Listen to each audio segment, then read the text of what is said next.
Hi there, and welcome to my video on the A section part of Lagrima, the first part. I'll take you through what I've taught you so far in my lessons and what we've used to help us learn so far. But what I'm going to do in this video is just make sure that we've got total security in our left and right hands, so that we feel we can play the song without a feeling of any uncomfortableness or uncertainty, as we call it, on these hands, so we get a really nice smooth performance. There's two things we need to remember before we start. This is the most important thing. Remember, for a song like this, it's actually all about remembering it, memorizing it.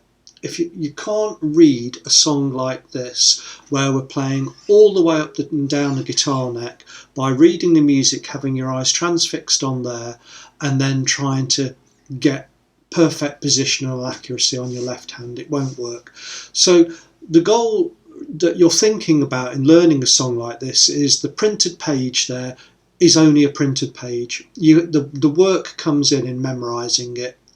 That's what the goal is. If you can't accept that as a goal, it's always going to be difficult to play. That's the best advice I can give you. So try to change your mentality to say, now I'm learning this song to memorize it.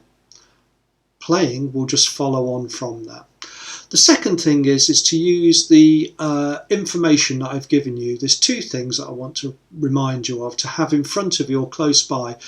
It's your neck diagram sheet, which shows us what the name of the frets are, and we're going to use that. That was all the natural note names, so it made it look simple. And of course, with this song, we're going to use E major with 4 sharp, so we need to just like move each one up each time, as I've explained in the lesson, to find the equivalent. Like, for example, F becomes F sharp. Okay, so it's the same all the way up the guitar strings. That's fundamentally going to help us with the strings 1 and strings 4, which was where we're really playing most of the song on, but also a bit of string 3 and 2 as well. The other thing is this acronym that I came up with, RIPPLE, to help us learn a song. And again, I come back to that word, learn, memorise, play. Play and perform are afterwards. We have to just use the sheet to help us learn, not to play and perform with. So remember, imagine, prepare, look and execute. The last one is just the product of the first 4. So we've got to remember what's coming next. That's memorising. We imagine it in our head. If we can't imagine something, we're going to struggle. And we do that all the time. If you're imagining you're reading a poem out loud to people, so you're not reading it off the sheet, if you're doing a performance of it, you're actually almost visualising the words in your head, or you're visualising a story that supplements the words so that it brings you through. Music's no different. Don't let anyone ever tell you it's any different to that. Prepare. So remember, imagine, prepare. So we prepare the left and right hands. We look. Okay, we look and then we execute. If you're not looking at any time, you're struggling. You just won't know where the frets are, especially at this level. They're my 2 pieces of advice. It's changing the way you learn songs now at these higher levels, to actually say the sheet is just a sheet. It's there to always help me to remember where the notes are, what the notes are. But actually, if you want to play it, you've got to do it all from memory. Okay, so here we go then. Let's talk about the first little phrase. So very simple. I'll just play it through. I'll get the right notes as well.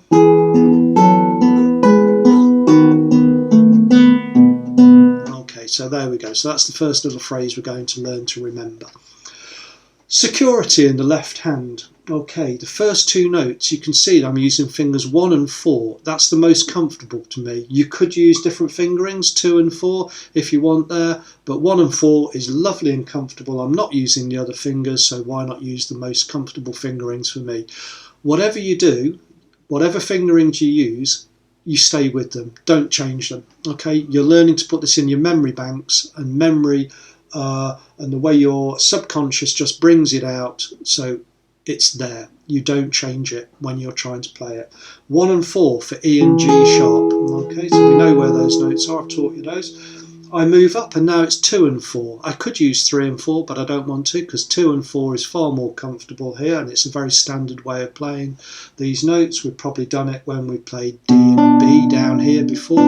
Yeah, it feels much more comfortable than 2 and 3 and all various combinations. So 2 and 4, okay, for F sharp and A.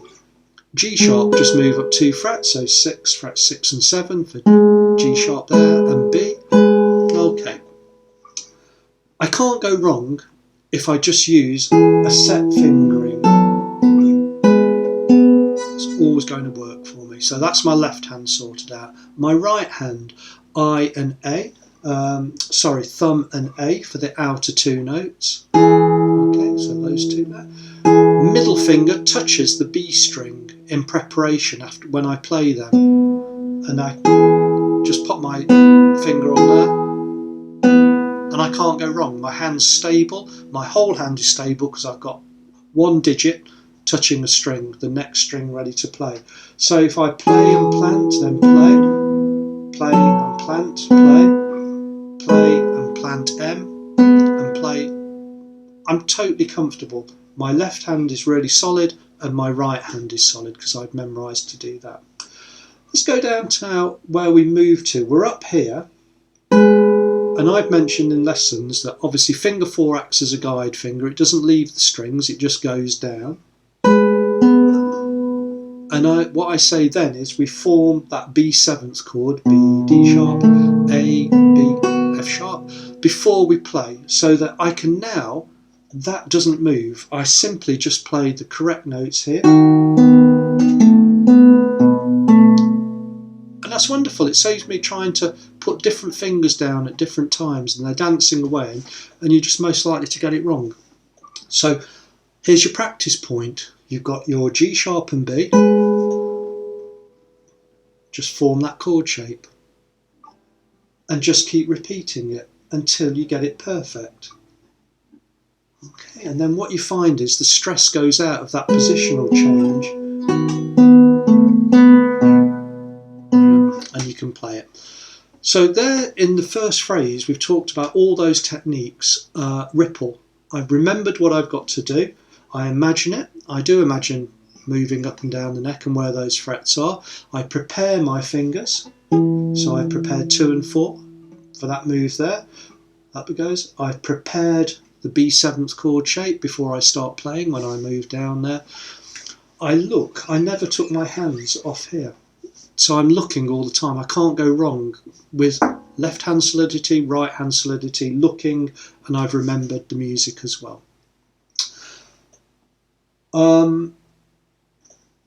It's repeated this, so I could do it this way. I could do it quiet, reinforce it with strength. I could just do it the other way. I could start strong, quiet, typical echo. Yeah. Your choice. You decide which way it is. There's no right and wrongs. You decide. It's written as often piano to start with, but you know, let's just make it different from what is printed on the page. Okay, we've got that first phrase. We're going to use all those techniques. We talked about using the neck diagram sheet to identify string 4 C sharp, fret 11, B, fret 9, A, fret 7. Very important. I've talked about memorising all your fret 7 notes now. G sharp, we know that, F sharp, E. So that's like part of our scale, starting from C sharp, or we go up. E, F sharp, G sharp, A, B, C sharp. Okay, so we know where those are. Let's look at this next phrase. I'm now going to change my fingerings to be 3 and 4, not 2 and 4, 3 and 4. And the reason is because I'm going to use a finger 1 on that fret 9 E on string 3, fret 9, string 3. Okay, and that's more comfortable for my hand rather than finger 2 here and finger 1 trying to stretch back. So there's a reason I do it, and that's the way I do it, and it's feels a really good reason to me. I don't do a barre as written often in the music, in the variations and whatever you see, just simply because I don't use barres, and I was taught that by my teacher, until I really need to. So I keep my hands preparing, much more in a position to prepare for the next moves doing so. So that's a good reason, because he was a concert performer, and therefore, let me just get my video back. He was a concert performer, so I listened to him. Okay, so 3 and 4, C sharp, A, the outer 2 strings, E with my A finger. Okay, so same as we've done before. Middle index finger now, playing string 3. Okay, they're 2 strings apart. Just keep practicing that until you're comfortable with it. Okay, then I go to my barre. I just bring finger 4 down to fret 11 G sharp, barre at fret 9. So B is under the 4th string barre, D sharp, E is under the barre with my index finger on string 3 again. So if I just practice those a couple of times, I know it's only once in the song, but why not get comfortable by multiple repeats? Then we just move down to the 7th position, barre at fret 7, A is under the barre string 4, C sharp, finger 4. But now we play F sharp with middle finger string 2. Okay, so it's string 2 underneath the barre now. We've changed string for that little note that goes on the offbeats. So C sharp, B, A. Okay, that's just saying out loud the bass notes and then just playing the ones underneath. It doesn't matter how you do it, but you need to memorise that that's the pattern you're going to use with these fingerings. Keep the barre, fret 7 as I've mentioned. Along comes finger 3 on fret 9 for the B on the D string. B and high B. Okay. And now we put finger 4 on fret 9 of the 2nd string for G sharp. Okay, so it's still 4 and strings 4 and 1 and string 2, but with the different notes underneath. Okay, so let's just practice from the A. So here's your little, if you like, mini phrase within that phrase.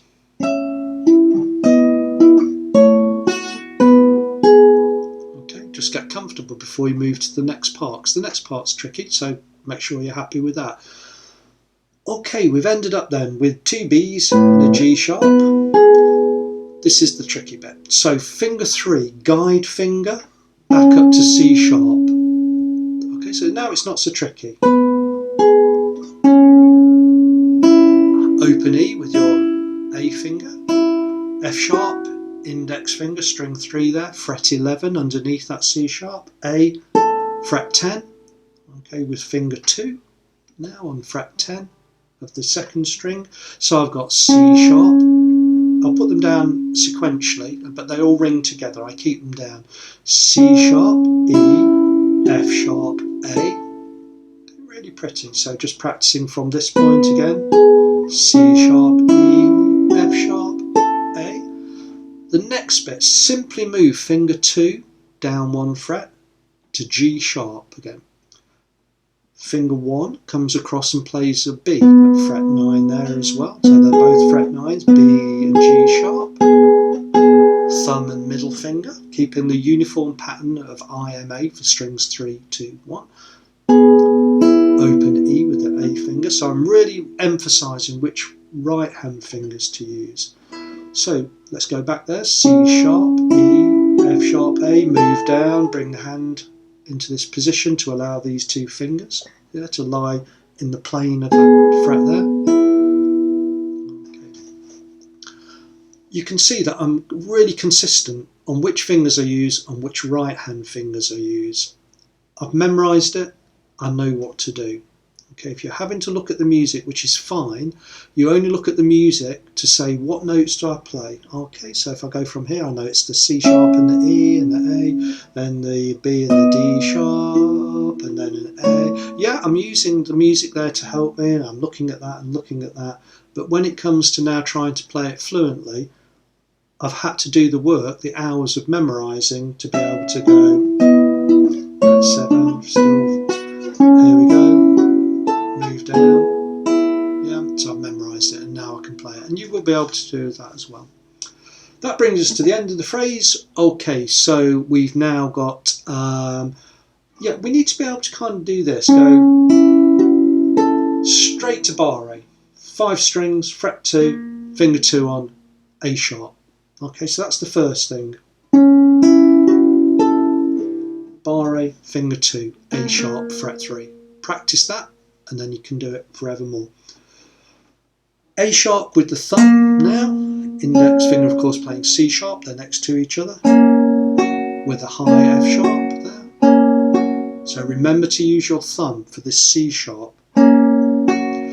Lift finger 2 and put finger 4 on D sharp, fret 4, and your thumb is going to play the B, and IM this time, because your thumb is playing low B as the bass note, A, natural, yeah, and D sharp. Okay, so thumb again, C sharp, thumb low B, IM, okay, and it works. Thumb I, A for E, G sharp E, thumb I, A, thumb, always thumbs for those low notes, and then low E there. So what I've talked about here, okay, yes, I have gone into more detail about which frets and exactly where they are. We've done that in the lesson, so you do know that. But what I've talked about is being absolutely sure. You memorise one note, one bar, whatever, which left hand fingerings you use. Exactly the same for the right hand. Don't leave it to guesswork. You build up a picture of the little mini sections that I've done here. You memorise them. One day, one little mini section, the next day, the next. It takes a week, 2 weeks for a complete picture to start to appear in your mind, that you're visualising it and you're not just reading the music. Your goal is to be able to perform this with no music in front of you, well, kind of in front of you, but not using it. So remember that. That's what you're ultimately trying to do. If each day you pick it up and you cannot take your eyes off the music, it simply means you're not memorising it, and hence you will never be able to perform it fluently. So the choice is yours. Memorise and play, or read and just kind of get yourself through it with lots of mistakes. I can't say it enough now at these high levels. Please try to memorise. Good luck. I'll do a second video for the B section and you'll see everything we learned there all of a sudden will help you make the B section feel really comfortable, a lot more easier, even though it's the same difficulty all the way up and down the guitar neck, lots of kind of little mini bar A's and so forth, but you'll have much more fun playing it because you've done the hard work by memorising the A section. Bye.